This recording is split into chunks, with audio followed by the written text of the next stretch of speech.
welcome today again to the webinar regarding third quarter 2022. With me today is Dan Greulich, CFA, CFP. Dan is the Chief Investment Officer and leader of the Investment Committee at GreenUp Wealth Management. He's responsible for researching, developing, executing, and monitoring GreenUp Wealth Management investment strategies. Good morning, Dan. Hi, Alex. I'm excited to be here, and thanks for the introduction. Absolutely. We've got a lot to talk about today. We're excited to have you here too, talking to our clients. It's going to be a great discussion today. There's a lot to pick apart, and I know you'll have some great insights for us. There certainly has been a lot that has happened in Q3, so there's a lot of data we'll cover. Wonderful. And again, my name is Alex Fishman. I'm the Chief Operating Officer here at GreenUp Wealth Management. I'm going to be your host for today. So welcome to those who I've not met before. Looking forward to sometime meeting you in person as well. So here's the agenda for today. I think we're going to probably start off with the 800-pound gorilla in the room and address inflation. We'll get an update there. It's been a challenging time for inflation for both our clients, consumers, and the world at large. So we're going to definitely tackle that. You know, the theme of our market commentary this quarter was about getting the volume right with interest rates as the Fed is working towards a stabilized place. So we're going to talk a little bit about interest rates, how they relate to inflation as well. We're going to do a recap of the third quarter performance in 2022. And then, as always, we're going to get out the crystal ball and try to look forward into what we see coming throughout the end of the year and into 2023. As I mentioned before, we'll have plenty of time for Q&A. So please feel free to send those questions along. If you see my eyes dart off to the side of the screen, that's where I'm looking, is for the questions as they come in, so we can be prepared to answer those. So Dan, should we go ahead and get started? Let's roll, Alex. All right, here we go. So, inflation update. This is a chart here of the Consumer Price Index. I think it's best probably to redefine what the Consumer Price Index is. You know, you hear it on the Today Show, you may hear it on CNBC, a lot of different places, but I think it's good to first start with the definition, and we can dive into a little bit about what we are actually seeing with these figures and on this chart here. So perfect. I will let you fire away, Dan. Awesome. And Alex, I agree wholeheartedly. Inflation can be confusing. There's a lot of different economic metrics that actually measure it. And the Consumer Price Index is one of the main ones that we use to track whether we are actually seeing high inflation or where it is and what industries or sectors we're actually seeing inflation take hold. So the Consumer Price Index at its core is just a measurement of a basket of goods that's compared from where it is today from where it was a year ago. So it's just a year-over-year number seeing how much things have cost extra. There are two measurements that you'll find in the CPI data. One is going to be general CPI, which you'll find over at the right-hand side of the screen, which is 8.3%. That's a measurement of just how much everything has gone up.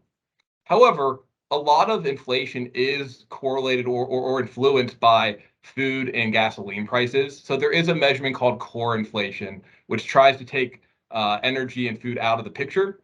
And with that, you'll find that's at 6.3%, both much higher than we've seen in the past decade. Yeah, and Dan, that's a great point to end on there. So as we look at this chart from 2020 over here on the right-hand side where my laser pointer is, up to where we are today, where would you say we are on this journey of inflation that we've been experiencing?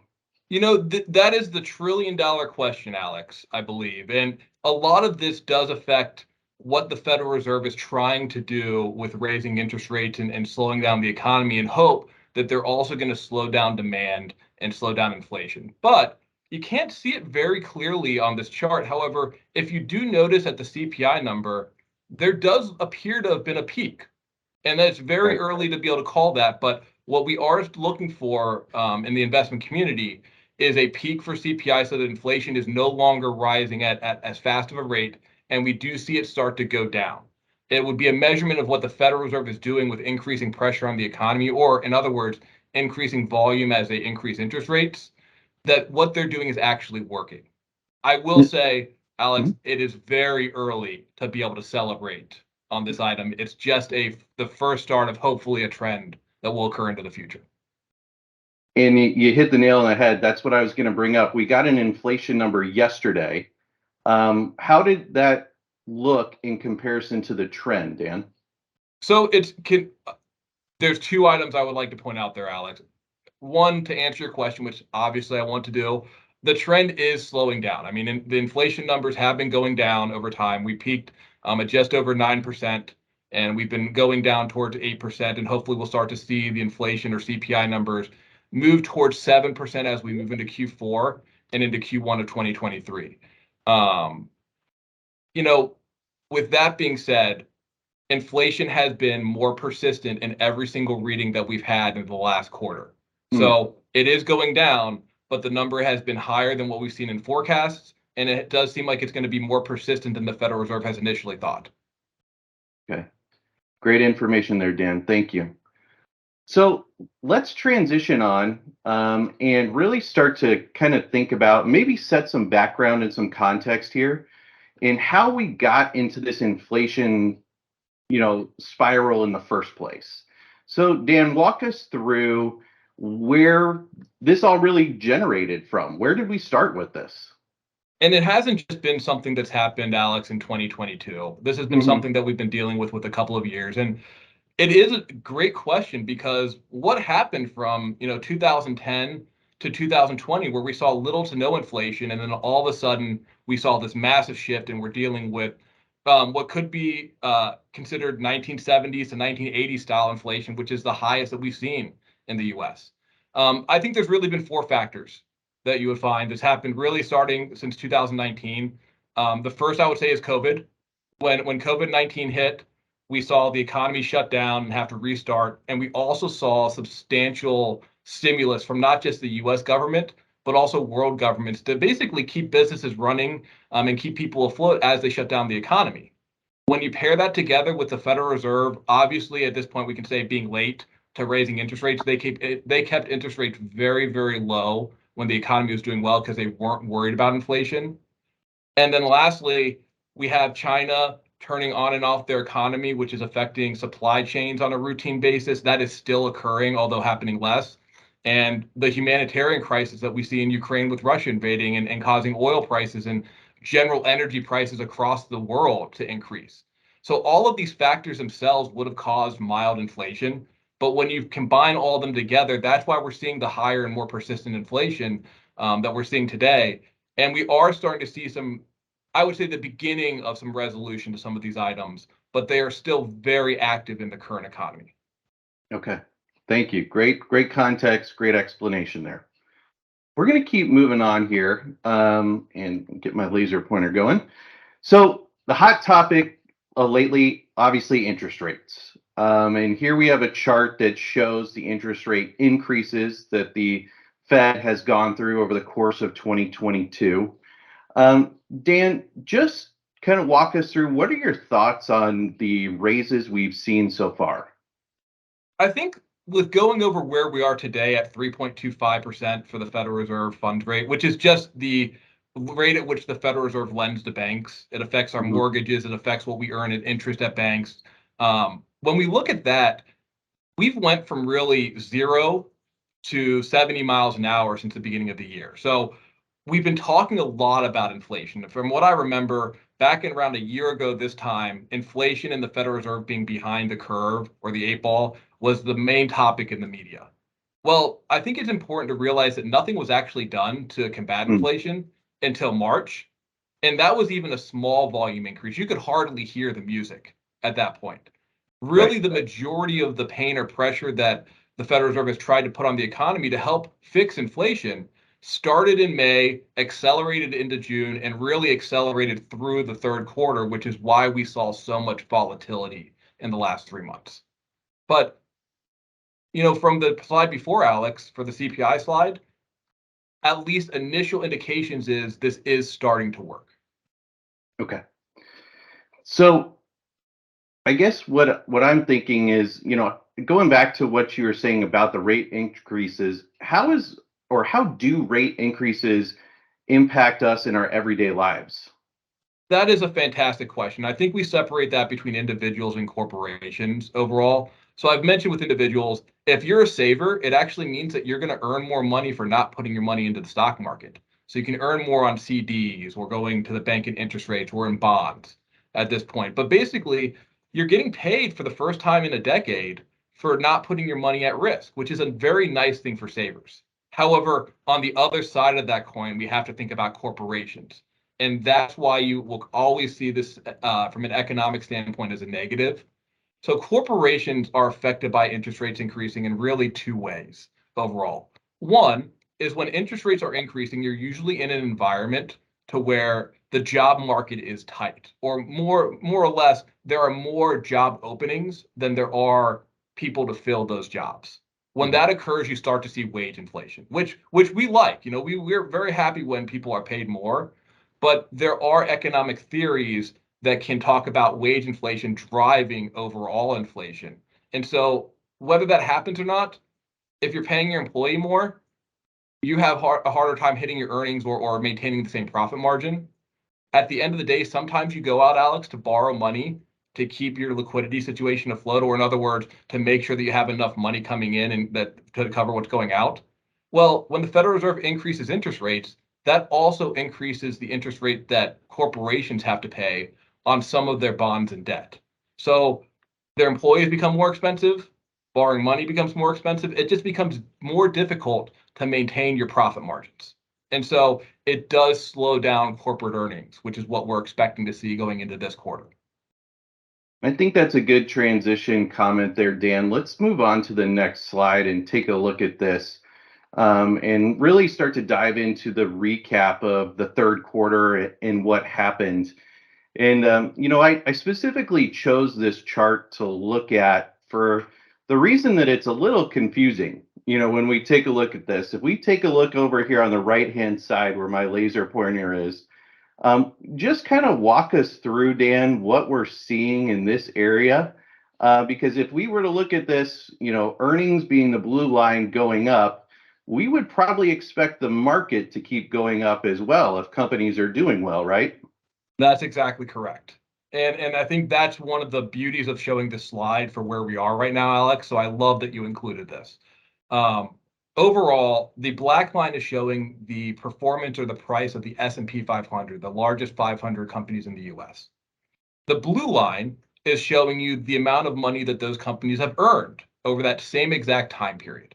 And generally, those two are very highly correlated, as we can see in the graphs. When earnings go up, the S&P 500 price goes up, and vice versa. When they go down, it goes down. However, in this market, we've actually seen earnings stay high, or at least, they have slowed down, but stay fairly high. And we're seeing earnings growth that's not decelerating, yet the S&P 500 has dropped in its price. And we do believe in efficient markets at GreenUp to where this does not happen very often. But if we look at the graph, there are periods of disconnect that we see to where earnings may go up and the stock market goes down. And that is when the market is not being efficient. Or in other words, Alex, those are opportunities that we can take for investing. And we're starting to see some of those creep up in the market. Yeah, and we're definitely going to tackle that a little bit later on. We've got some talking points there about opportunities we're seeing. One of the things I think is tough for investors to rationalize and really think about is why interest rates are having such an outsized effect on market performance and causing so much volatility while earnings are still going well. So this is the main piece that, as if anyone would like to be a fly in the wall when I'm ranting to Alex, this has been a bee in my bonnet for quite a bit. Overall, when you look at where the economy is and where earnings have gone and the disconnect that we have seen and where the Federal Reserve is, we have seen economic indicators soften, or in other words, slow down. But they are still showing that we are in an expansion. It's the same thing with earnings growth. We're seeing earnings growth slow down, but companies are still making money. And right now, if we, my personal belief is that we're in a recession, and we'll cover that later. But if we're going into a recession, what you hear in the media is they're telling you that all of these items, such as earnings or wage growth or unemployment, are going to fall off a cliff, and they're never going to be good again. I mean, that's literally the sentiment of what I pull up when I listen to CNBC. Well, we're not there, Alex. I mean, things may not be great in the economy, but we are still seeing earnings growth. We're still seeing economic growth. We have a great employment situation or labor market in the US. So although things are negative, they are not as bad as the market is setting it up to be. And honestly, if you look at the rest of the world, the US is, I don't want to say the bright star, but we are the only nation in the world where we're actually seeing a moderate or a good financial or credit system. We're seeing corporate earnings growth, and we're seeing good employment. Every other country around the world is seeing inflation, and their economies are deteriorating. So we are actually in a good spot. We are just not in as good of a spot as we were prior to COVID. And I think that we're just comparing what it feels like to have volatility in the market and deal with these interest rates, which is not fun, but we will get through it, versus having a really good market, which we just got out of prior to COVID. And to your point earlier, it's important to remember, interest rates were very low for a very long period of time. Okay, I we're mean, gonna. Alex, to Okay, that point, if I can interject, we can just think of mortgage rates. They were around 2.5%, 3% at the beginning of the year, and they've peaked so far at about 7%. That's quite a movement in the market. double, right? My math is correct. It does seem correct. Okay, let's press on to the next slide here. And this is, to your point earlier, this is where there are some silver linings. So there is good news out there. So let's just walk through this, Dan, a little bit more granularly, what we're seeing in terms of earnings per share for the S&P 500. This is a point, Alex, where I'd like to point out that although we do want the U.S. economy to do well, we invest in stocks in the U.S. and in bonds. We don't invest in the economy. And so when we look at the S&P 500 and we're looking at how corporations are performing, we're actually seeing them weather the storm very well. The initial projections for earnings this year was about a 9% growth rate, between 9 and 10%. We have seen that through the first and second quarters, although I will say we are expecting to see that slow down with everything that's been occurring in the economy through the second half of the year. But at this point, we do not see earnings falling apart next year. I have earnings growth among multiple analysts coming in at between 7 and 9% growth. And the difference in those percentages are really when we see the decrease in earnings occur. If we see a little bit more decrease in earnings happen in this next quarter, then I think you'll see higher earnings next year. Or maybe you see lower earnings next year and less decrease in earnings this year. But no matter what, we are still growing at roughly a 7 to 8% clip when it comes to earnings growth, Alex. And that's something that we should not ignore. Dan, one of the questions I had for you as we're taking a look at this slide, and we've talked about interest rates quite a bit, and these are the biggest 500 companies that are listed. In your research and what you've been reviewing, how are these companies managing and digesting these interest rate changes? The nice thing and the negative thing that we have in this market, Alex, is we get an update from these corporations, the CEOs, the CFOs, really anyone that you want to hear talk on a quarterly basis. And they tell us exactly what they feel their company is going to be doing into the next quarter. And when they're wrong, they'll tell us before the earnings date and they'll do a pre-announcement. And so we are seeing this happen right now. And the main pieces that I think we see in corporations are, you don't want to call them complaints, but the pieces that are hurting earnings, really it dials down to wage growth. Wage growth came in at about 5.8% this last month. That is a good thing. And really where we are in the economy is we're trying to find more of a Goldilocks type of situation to where we're seeing corporations being able to pay people more. When people have more money, they can spend that money, and usually corporations benefit from that, right? Wage increases is not a bad thing overall. So we can see it to where wages increase enough to where it doesn't overheat the economy and cause extra inflation. You could get into this market, and again, they call it a Goldilocks economy, to where things aren't too hot or aren't too cold. And really the market starts flying. But it is a very confusing item that I'm sure we'll go into more on the employment numbers, but it's just a very confusing item out there right now. Yeah. Let's drop into the overall economic growth outlook. And this is a very busy slide. And I know earlier you kind of wanted to mention and have my laser pointed on these two spots here at the end. So let's take a step back, look at it from the 30,000 foot view. We've given some relevant data so far. So let's big picture this for everybody.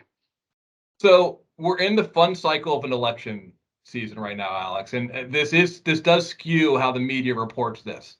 We're going to look at it objectively. We don't have a player in the fight when it comes to politics.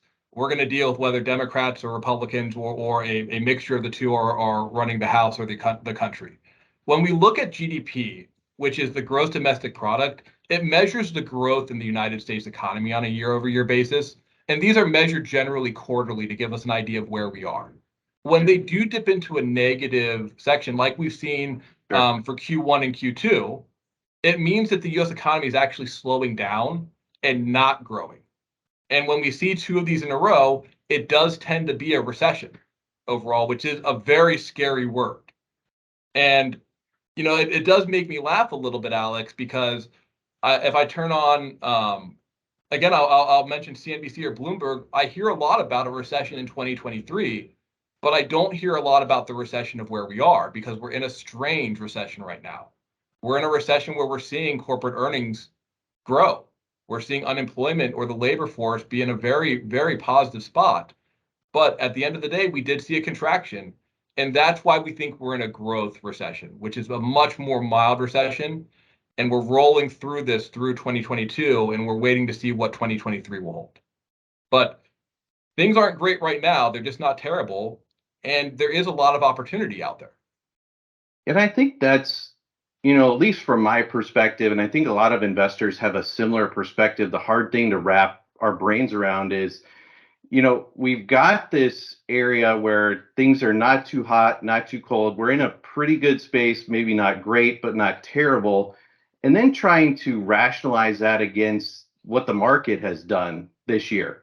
I think that's the really tough thing when we think about, from a big picture perspective, the economic growth or, the mild pullback we've seen so far this year against such a drastic pullback in the stock market. Mm-hmm. And honestly, Alex, part of that, and I think this graph does a very good job of showing it, is the speed of change that occurs. If we look at the graph overall, you don't see a whole lot of peaks and valleys, except, recently, which was COVID. And at the end of the day, as much as I would love to not have this statement come out of my mouth anymore, we're still dealing with the turning on and turning off of not just our economy, but major economies around the world. And that is starting to flatten out. But it's not an easy process when you see so much change occur all at once. Especially what I will say, so much unplanned change. So I guess it kind of goes back to what we started with, which is that, this speed at which the Fed is raising rates to combat inflation really starts to help paint the picture of why the market has been so volatile and challenging while things have really not been as bad as the market might portray. I think that echoes our sentiment exactly. Okay. I just wanted to high level it there. And I'm just not a CFA like you are, so it takes me a little bit longer. I'm happy to remind you of that, Alex. Thank you. All right, we're going to press on one more. And you mentioned unemployment earlier. So Dan, this is an interesting chart because it shows the job openings and quits per the labor turnover survey. So walk us through, and I've got my laser pointer over here to the right at openings and quits. What are we seeing with this chart? And then generally, what are you seeing with unemployment as it relates to the economy? Definitely. And Alex, I think this is a very confusing topic today, which is odd because unemployment seems to generally be a very easy topic. The more people we have employed in the US, the better things are. It's one of the Federal Reserve's mandates, one of two, right? This chart, I think, is very telling for where the economy is and how you would call it hot or good the labor market actually is. But we are seeing it starting to change with what the Federal Reserve is doing with their action. So when we look at the chart, you're going to see two lines. One's going to be on the upper line, a bluish black line that's labeled openings. This is showing everyone, and the numbers should be as of August, how many job openings were available as of August. So there were 10.1 million job openings in August. To give everyone an idea, just from a perspective standpoint, in 2008, there were about 2.5 to 2.8 million job openings. a very, very different environment. There's a lot of companies looking for work. Now, generally why people leave or leave their jobs or switch jobs is because they want more pay or better benefits. There's something about the job, either they don't enjoy it, it doesn't have flexibility, or it's not paying them enough that causes them to want to leave. And right now, it's almost overwhelming, Alex, that it's wages. I mean, we can tell that through looking at the data. And so when you see people more willing to quit, which is the yellow line, and that's increasing, it means that people feel more comfortable with where the economy is and where the labor force is, that they feel they're going to quickly be able to get a job. Right. And we still see the speed at which when people get laid off, that they're able to be reemployed at record paces right now. But all of this is driving higher wages. And so what the Federal Reserve is trying to do is, if you look at the last part of that chart in job openings, you see job openings decrease. And this really just happened in the last month. They decreased by about 1.1 million jobs. With also, might add, adding 263,000 jobs, which is a very good number to the employment force. This is showing you more or less a controlled pressure on our employment markets by the Fed. This is what the Federal Reserve is trying to do, and it's confusing, but they're trying to increase unemployment. That's a weird thing to say when you have an organization that's in charge of the economy, right? They're trying to increase unemployment because they believe if there are less job openings available, that less people will quit to try to get increased wages, and that will put less pressure on inflation. But this gets very much back to, Alex, the Goldilocks economy that we're trying to get to. It's not necessarily that things can be really good or really bad. It has to be good enough but not too good to drive inflation, and bad enough but not too bad to say that we're in a deep recession. So it has to be not too warm or not too cold. Yeah, it is a confusing thing to think about. The Fed is trying to raise rates so there are less jobs available, so that people will quit their jobs less, because quitting jobs means that they're going for more wages, which in turn drives inflation. Did I get that right? I guess if we want to call that logic, right? Okay. Yeah, that's the confusing times we're in right now. So thanks for walking us through that explanation there, Dan. I All will right. also let you know, Alex, just as one point, and sorry about the transition, that the job market is very good, and we should put a lot of faith in that. It certainly seems resilient, along with everything else we're going through.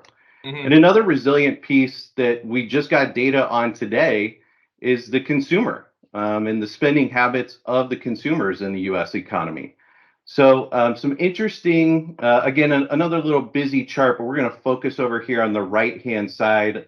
Dan, what are we seeing with the consumer in 2022 so far? Definitely. And this is, again, a chart that I would really like to explain what we're looking at, because when we're looking at trend, it's very important to know the time periods that are being measured. So there's two lines on the chart. One that is just showing retail sales, which includes all sales. That's the best way to think of it overall. And then you're also seeing a chart showing non-store sales. Well, we are now in an economy, which is great, to where you don't have to go to a store to buy things, right? There's a company called Amazon that's out there that I think all of us, or most of us, have heard from, right? But at the end of the day, when we look at these numbers, what they're looking at is how much you and I and consumers in the United States are spending money, and it's ranked again versus last year's number for this number in August. So this is looking at August 2022 versus August of 2021. And the reason we care about this is the US economy is the envy of the world when it comes to how we're set up.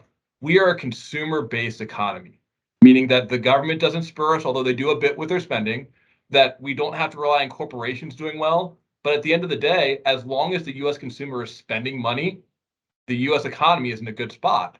And when we reference the gross domestic product, or GDP, 66% on average of that measurement is based off of the consumer spending money.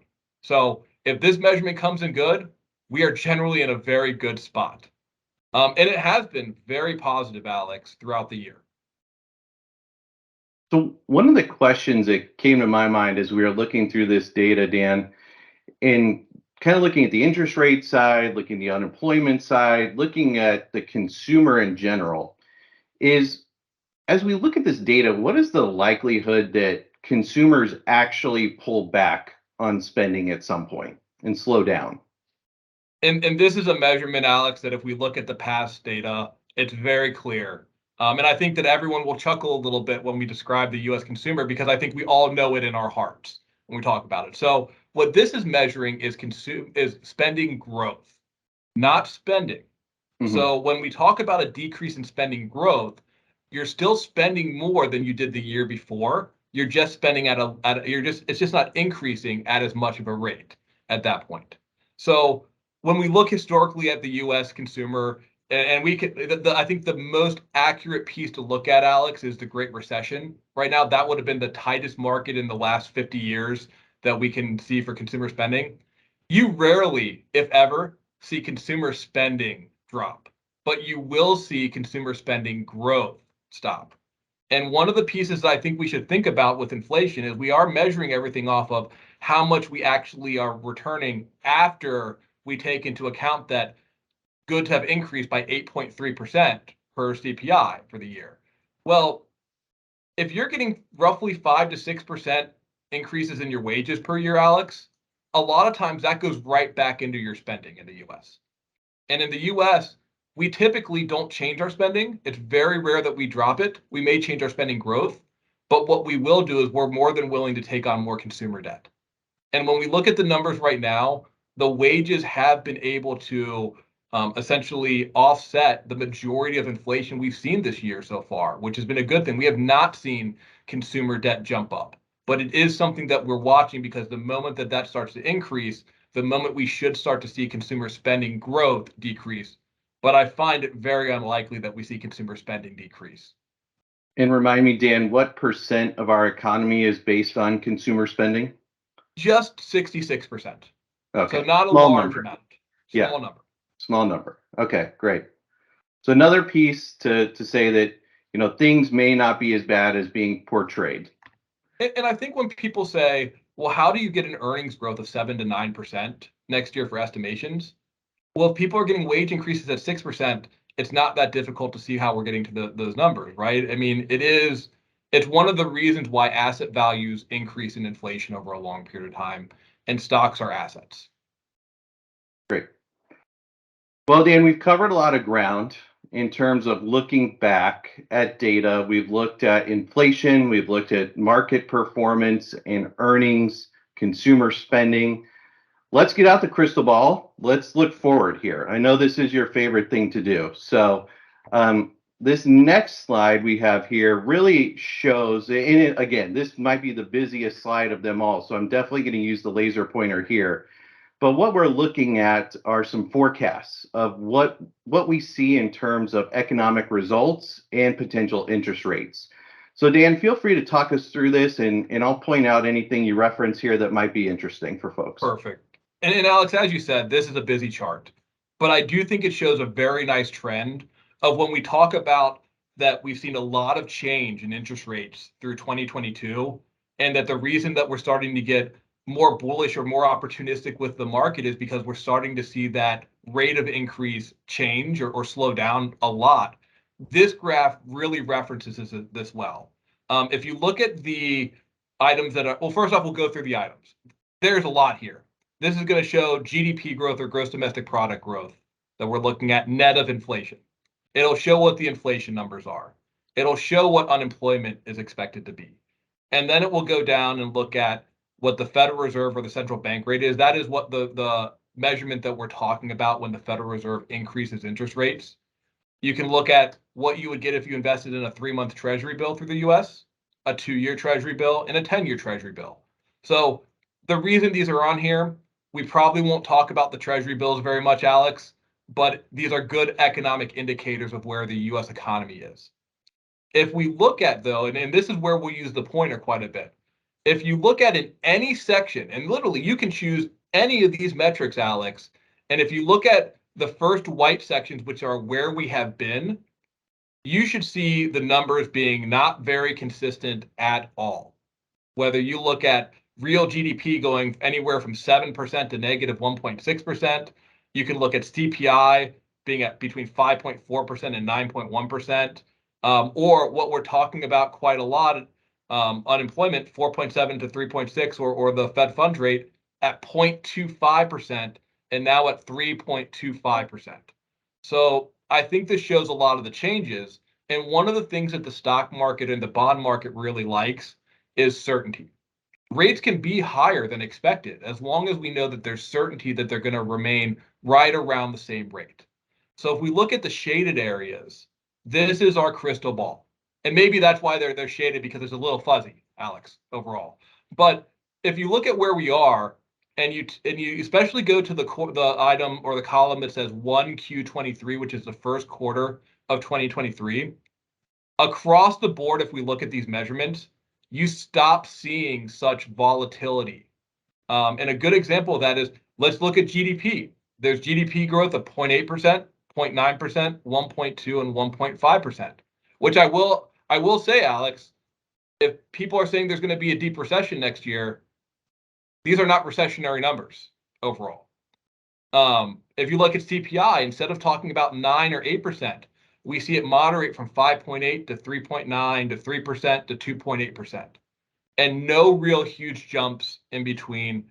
And you do see unemployment go up from 3.9% to 4.1 to 4.3 to 4.4. So the reason I mention all of those numbers is it really comes down to the metric that is the central bank rate, what we've been talking about through this whole presentation of, is the Federal Reserve close to having maximum volume, or are they getting the gauge correctly? We're close. And I really think, Alex, that what we're seeing is through the end of the year, you're going to see the Fed at least increase interest rates one time at 75 basis points, but they're going to get between 4 and 4.6%. That's their goal for the federal funds rate by the end of the year. And we do not see them going much farther than that, which means we're close to the federal funds rate not increasing anymore and peaking. And that has historically been a very, very good time to be an investor. Or in other words, this is, for lack of better words, where we might be entering into another economic expansion after the recession. And those are the times where we want to be in the stock market. Right. And I went ahead and moved forward this slide so that everybody can see a little bit more graphical version of this. As you said, we kind of peak maybe early next year in February, start to level off, and look at towards the end of the year, even slightly falling down a little bit. Exactly. And this gives us all time to essentially become more adapted and more comfortable with the environment that we're living in. Great. All right, Dan. So as a GreenUp client, where do we go from here? So what should we be keeping our eye on with respect to inflation? So obviously inflation has been something that has been, I would say, not transient, if everyone gets my joke, because that's what the Federal Reserve has been saying for a long period of time. It will be more persistent, but we're in the recession now. That bad news is out there. We're seeing all of it come out right now, and we're probably at the worst of the news, which is why the market is reacting the way that it is. So the reason that we're going to recommend that we stay invested is we're starting to see opportunities, whether it be stocks not looking expensive any longer, which is certainly the case based off of where they are right now. Earnings growth staying at a higher rate than expected, or at least than what the market is expecting it to be. Unemployment staying low. All of these things lead us to being more opportunistic in the way that we're investing. And at this point, I do think it's important to stay invested. Now, that does not mean I don't expect volatility, Alex, going into this next year. Unfortunately, this is going to be very determined by what the Federal Reserve does with raising interest rates. And they have at least been transparent enough for us to tell us that they're going to be leaning on interest rates longer than what they maybe need to do. In other words, they're going to turn the volume in the room up a little bit higher than what we expect. So because we don't know when they're going to stop turning the volume up, and we do believe that after they stop turning the volume up, the stock market is going to start to move upwards, we're going to recommend that we stay invested with the risk that we have. Historically, it's been very difficult to time the market during these times, because a bad news could happen on a Monday, and on a Wednesday, good news could happen that solves all the bad news because it's a government stimulus or something of the sort. Great. And I think the last thing to reiterate for all the folks on the call is to stick to the plan. There's a lot of negative noise out there. And if you're a long-term investor you've got a financial plan in place with your advisor. It's best not to try to catch the falling knife and potentially get cut by guessing. And really what having the financial plan does, and this is something I've learned over my years in the industry, is it reduces the emotional decisions that you might make. That time when you sell out of the market at its lowest point and don't have an opportunity for recovery, or try to guess when to get back in. So, the emotional decisions in times like this can really be damaging to the long-term success of a financial plan. And I'm sure that's what the CFP taught you as well, right, Dan? I wholeheartedly agree. And the one thing that I will reiterate that we haven't had to do as much in the past decade, Alex, is, income has changed. Social Security is going to get a bump of roughly 8.7%, it looks like, in December.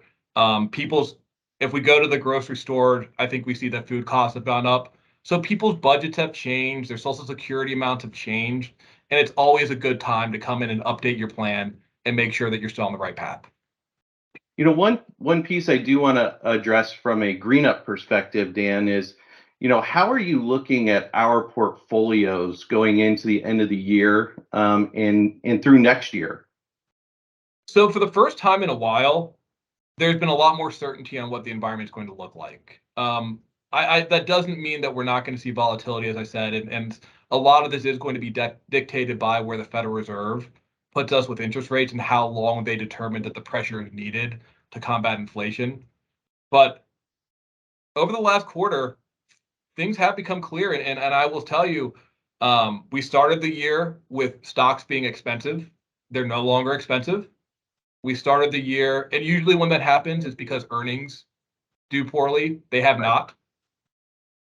We usually worry about, in recessions, massive job losses and job opportunities going away. There's still 10.1 million job openings out there, and we're at roughly 3.7 to 3.5% unemployment, depending on what the labor force numbers show up for each month.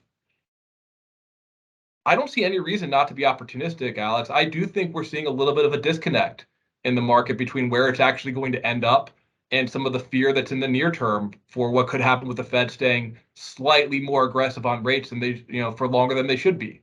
But I don't know that I have a lot of questions that we're starting a new economic cycle, and that most likely is going to be sometimes towards the second half of 2023 or early 2024. So that's an exciting part. That's an exciting part of being an investor today and opportunistic. It's just about getting through this pain. One way that I would describe it is, if you were an investor that had a maximum risk tolerance today, to where you did not care about volatility, you were a 10 out of 10 on that risk scale, if 10 is the highest. Now's not a bad time to think about investing in the market. You may be early, but in the next 2 years or 3 years, you're going to be very happy with your results. But if you can honestly say that you're a 6 out of 10 or a 5 out of 10, it's probably still a little bit early to get terribly opportunistic. It's good to stay with the risk of your plan. And then when the Federal Reserve does get to the spot to where they have stopped raising interest rates, that's a good time to step on the gas a little bit. But we are certainly looking more opportunistic now. Things do look a little bit more certain going into 2023, and it's just about getting some more of the bad news off the table and moving forward past it. For anybody who's interested in diving deeper into those discussions, I'll certainly point you to your advisor. Your GreenUp advisor will be able to help you understand your risk score very, very specifically, and determine if there's any tweaks or adjustments that might need to be made to your portfolio. So we'll certainly point you back to them. Okay, so that covers where do we go from here, and we've gone a little bit longer, but I think it's been great discussion. I'm going to reiterate to everybody that we have this website, Menti, MENTI.com. You can pull up that page and type in the code. That will allow you to ask questions through the website that I'm going to get out my iPad right now and be able to pull up so that we can discuss those as a group. So if you bear with me 1 minute while we refresh, we can go ahead and get started on questions. So again, pull up a new tab in your web browser, MENTI.com. Enter the code you see on the screen here. That will allow you to ask a question that I will pick up live, and we can go ahead and ask Dan at this point. So it's thinking right now. We've had 6 questions come in. Um, so a question came in from a client around money markets, Dan. So would investors expect to benefit from rate increases in their money market accounts? They will, and I'll probably go deeper than this question actually asked, Alex, because one of the fun roles that I had was a bond trader with Fidelity Investments during 2008 to 2009, or the last major financial crisis that we had. And money markets did not perform. They performed okay, but some didn't perform very well during that period. So overall, yes, as interest rates go up with the Federal Reserve, you should expect to see your money market increase. It won't be exact to where when they increase it that day, you'll see rates go up, but it should be in the next month that you will see those rates trickle through to the money markets, and then they will adjust upwards. And I will tell you, if you're at your bank and you notice that you're getting 0.3% on your cash, well, you should be getting 2 at least right now, for lack of better words. There is a piece of information that people should know about money markets, and that there are now 2 types. And this was actually started in 2009, 2010, because of what happened during the financial crisis. There is what's called a prime money market, which does not invest entirely in treasuries. And that one tends to have higher interest rates, Alex, but it's not always going to be at $1 per share. And during bad financial markets, you could lose money in that for that extra interest rate. If you find one that's a little bit of a lower interest rate, that's called a treasury money market, which the majority of the ones that we deal with are, if not all of them are, those are guaranteed to be at $1 per share. So you should not lose money because they only invest in treasuries. Okay, thank you for that, Dan. Appreciate it. One thing that we probably got ahead of ourselves here just because we're in the industry and had the jargon out there. But Dan, can you go over what the FOMC is, please, for everybody? Yes. So the FOMC, the best way to think about that is the Federal Reserve Board of Governors overall. I don't have the acronym right up there in front of me, Alex, nor memorized, but it is a group of governors, I believe 12 around the United States, that essentially meet, and they're head by Jerome Powell, who is the New York governor for the Federal Reserve. It's not necessarily a democratic meeting overall, but what you would describe it as more kind of like an oligarchy. All the Fed governors come in and they put their opinions together, and then Jerome Powell takes that information and releases what he believes we should be doing with rates. So when we hear FOMC, you can also put that as being synonymous with the Federal Reserve. I'm going to get one on you here. I believe that's the Federal Open Market Committee. Yep, there you go. Right, one for me. All right, here's one that will certainly be a hot topic over the next, less than a month at this point. So we've got midterm elections coming up. If Republicans were to sweep the House, the Senate in their midterms, what does it change in the landscape that we've gone over so far? So I'm going to alter that question a little bit, Alex, and just say what type of environments will be positive, what types of environments may not be positive or will be problematic going into next year. Because I do try to stay apolitical when it comes to politics. We have lots of clients on both sides, and honestly, it tends just to be a volatile period, but not a determining factor on where the market goes long term. But I think the biggest issue that we have seen this year there has been a lot of change, a tremendous amount of change. Some would argue too much change, Alex, for that. Mm-hmm. So what we are hoping for, well, I think what the market is hoping for from a positive is some type of gridlock to where if there is a need for a stimulus, that something could get done, but maybe you see things such as spending bills or changes slow down in the government, at least in the US. That could come from the House is being split overall. That could come from not having a filibuster power. There's lots of ways that could actually occur, but I think you do want the houses to be split if you don't want change. The one thing I will add for that, Alex, is that is only looking at 2023 and not looking past. So that's one of the reasons that we don't try to make a determining decision on this.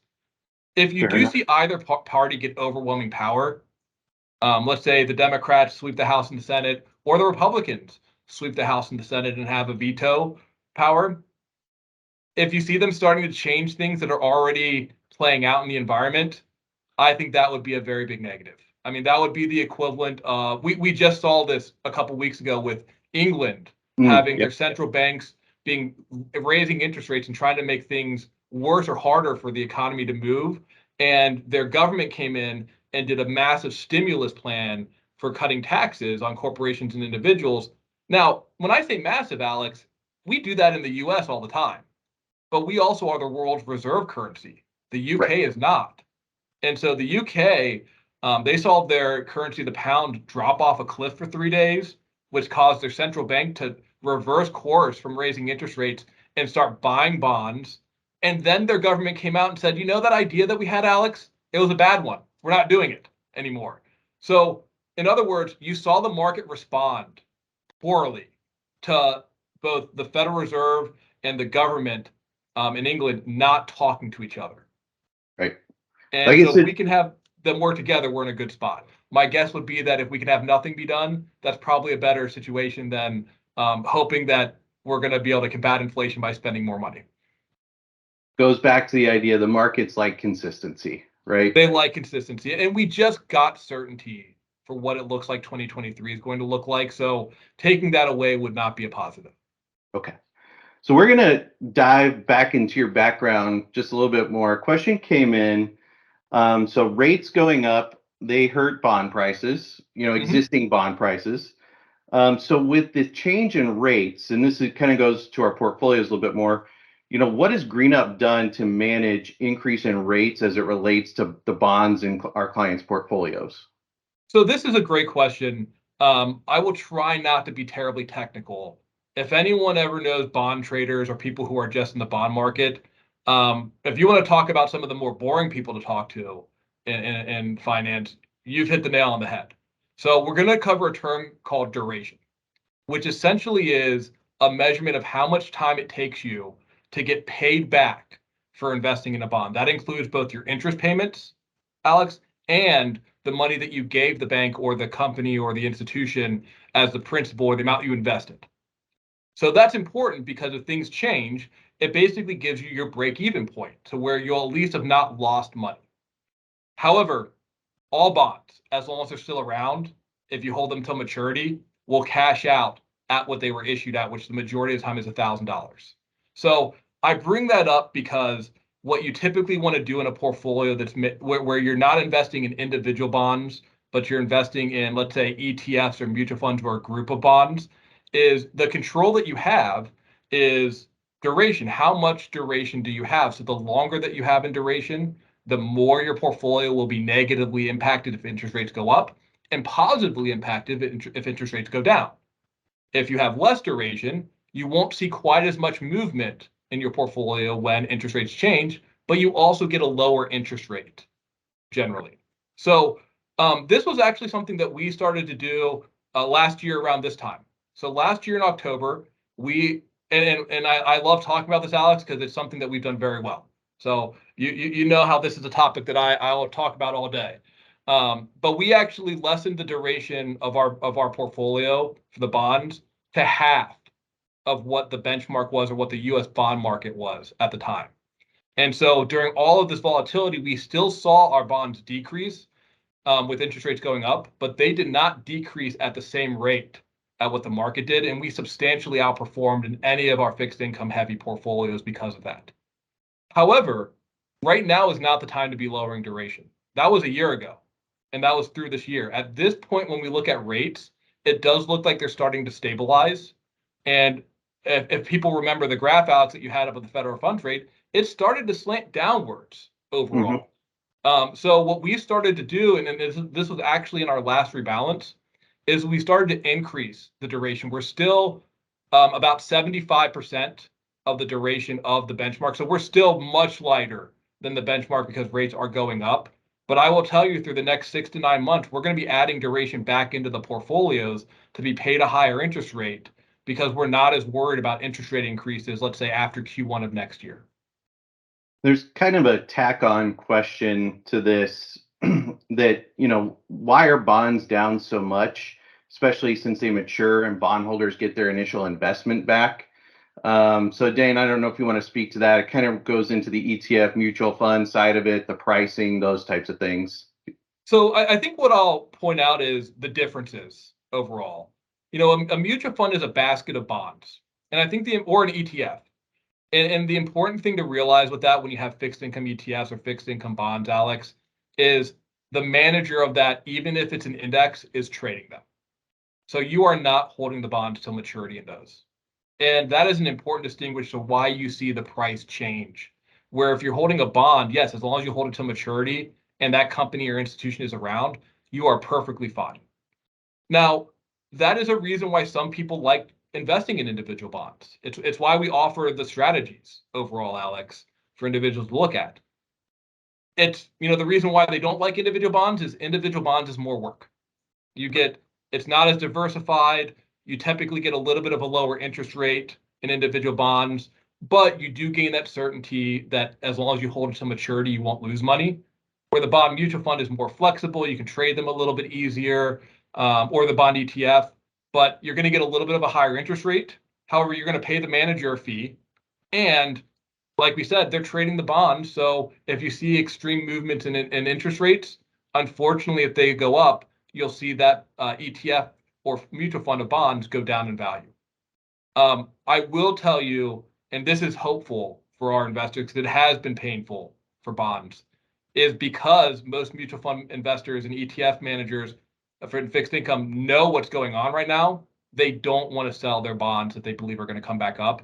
And you do tend to see more of what you call a mean reversion in bonds, to where if you have an extreme outperformance or extreme underperformance throughout the next year, you should see that come back together closer to what you on average you get. We cannot say that for stocks. We can certainly say that for bonds because they have a maturity date. Okay. Great. Thank you for the explanation there, Dan. So Dan, we've covered a lot of content today, a lot of data, a lot of information. Are there any final thoughts you'd like to leave us with as we're at the top of the hour before we wrap up? Sure. No one likes having these markets occur overall. I mean, especially not us. My final thoughts would be that when they do occur, they don't last forever. They're typically very quick, and they typically don't last past 12 months. Recessions past 12 months would be in very rare, you'd be in very rare area, which would be the Great Depression, right? This is not the Great Depression. I think we can honestly say that. This is not the Great Recession with where we are right now. And as we look past this pain that we're going through, we're trying to figure out at GreenUp when we're going to be going into another economic expansion. And I don't think that is 18, 24 months out, Alex. I think that's 6 to 12 months out. And if we remember correctly, economic expansions is where we get roughly market average returns over the time period. They tend to last 4 to 5 years or longer in length. The last one was 12 years, arguably. So these are the time periods that you want to be invested. The other thing I would say is that if you do have concerns, it's very important to have those voice with your advisor today. The one thing that I think we are a little bit cavalier in the U.S. is the amount of risk that we take on in our portfolios. And your advisor can give you an idea of what to expect within the market and help you gauge whether that's where you should be right now. And there's nothing like having a partner to walk you through these difficult markets. Absolutely. Back to the last couple points we made in the slides. Remove the emotion, stay objective, stay with your plan, get with your partners that will help you keep on the right track. So wise words to end us. I just want to take a moment to say thank you to everybody who joined our presentation today. Again, this will be available as a recording. We will send it out via email. It will also be posted on our social. Again, please share this with someone who you think it might help. We're in the business of helping people, our clients, our families, our friends, and we'd be eternally grateful if you could share this with someone who might need it. So thank you again for joining us today. Have a great Friday, a wonderful weekend, and a happy Halloween. Take care. Take care. Thanks.